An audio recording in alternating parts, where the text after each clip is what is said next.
Mr. Thompson here. We're looking at U.S. History Standard 8. Explore the relationship between slavery, growing North-South divisions, and westward expansion that led to the outbreak of the Civil War. In particular, we're looking at Part A of that standard, explain the impact of the Missouri Compromise on the admission of new states from the Louisiana Territory. The Louisiana Territory made up a huge chunk of land in the middle of the North American continent. Thomas Jefferson purchased the land from France in 1803. By the mid 1850s, portions of the territory had increased their population so dramatically that their next step was to apply for statehood through the United States Congress. Missouri was one such territory, ready to go, primed to be accepted as a full and equal state. However, at the time of its application, there was already a balance between free and slave states. The sectional divisions in the United States were displayed through the hard-fought negotiations on whether or not Missouri was going to enter the Union as a slave state or a free state. The addition of Missouri as a new state is a perfect example of how Congress sought to maintain a perfect equilibrium between slave states and free states. In 1819, before Missouri applied to become a new state, there were 11 free states and 11 slave states. The balance was politically important. Now, the North had the larger population, therefore they had the advantage in the House of Representatives because the House of Representatives was based off of population representation. However, the Senate was equal representation, so you had the same number of free and slave states in the Senate, so no one had the advantage in the Senate.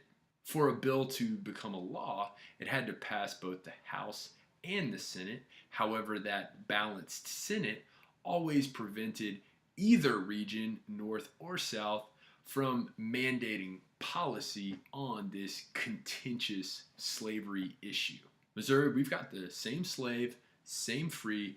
Don't come in here and make us decide.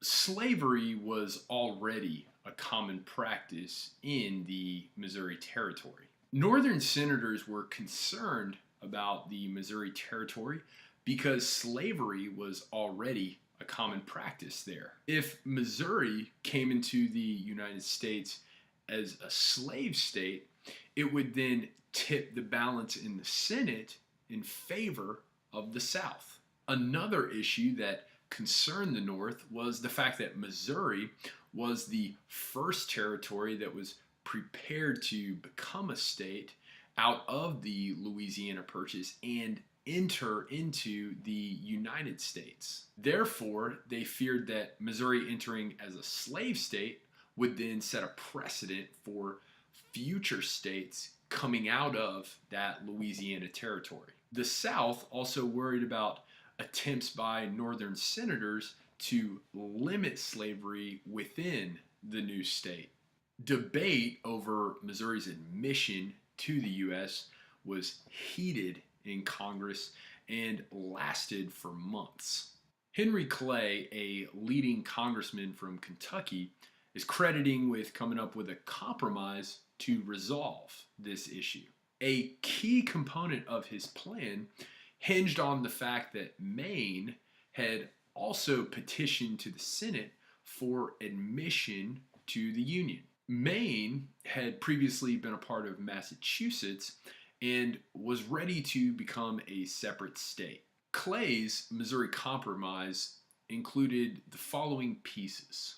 First, Maine and Missouri would enter the Union, so be a part of the U.S. Woohoo! Maine would enter as a free state, while Missouri would enter as a slave state. Thus, the balance of free and slave states is preserved. Second, a geographic line would be drawn to divide the Louisiana Territory on Missouri's southern border. Slavery would remain untouched south of that line. The Missouri Compromise passed both bodies of Congress, so it passed in the House, passed in the Senate, and then it was signed into law by James Monroe in 1820. However, the seeds of sectionalism were beginning to sprout. Sectionalism, this divide between northern and southern interests, slavery and free.